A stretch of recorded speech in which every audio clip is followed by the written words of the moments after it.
This is a tub of the ultimate car wax. It costs £6,000. Made from rare carnauba wax found in northern Brazil. There are just 2 tubs of it in Britain. This one belongs to Paul Dalton, who we reckon is the world's best car cleaner.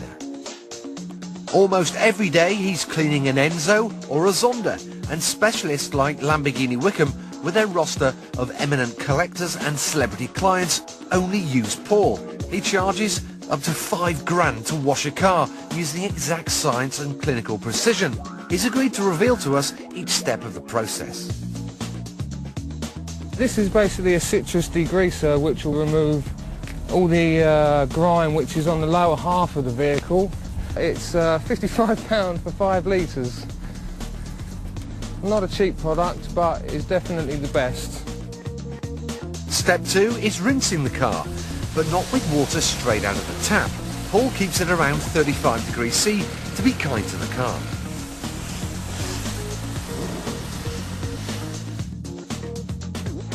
Step 3 is sponging on the suds. A £65 bucket imported from America is filled with a pH-neutral shampoo. Every product is chosen with the utmost care. A car like this Maserati MC12 is worth £500,000, and you wouldn't want to damage its paint. To respray an MC12 you could be looking at, I would have said, around about £25,000–30,000 or more, I would have said. But I have to be very careful, basically. With all this attention to detail, we couldn't help wondering whether Paul's other half had become a car wash widow.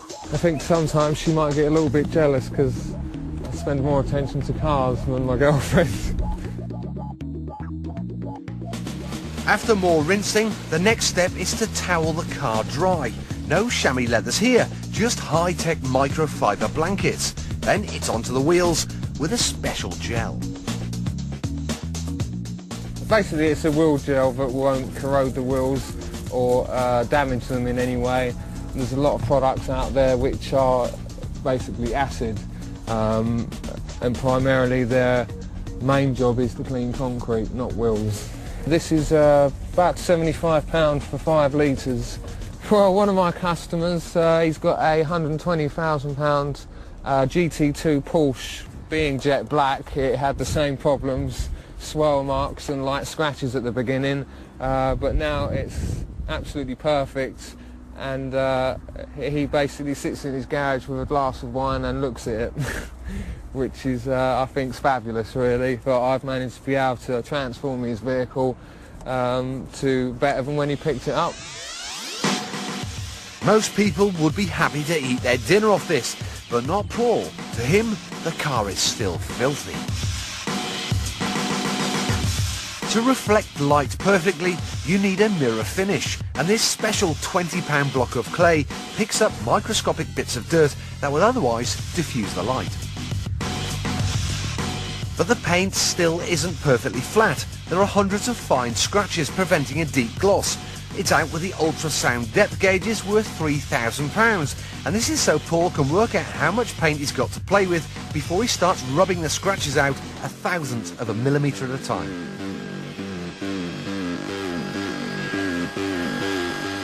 The rubbing compound has got rid of the scratches, but Paul still doesn't consider the car clean enough to wax.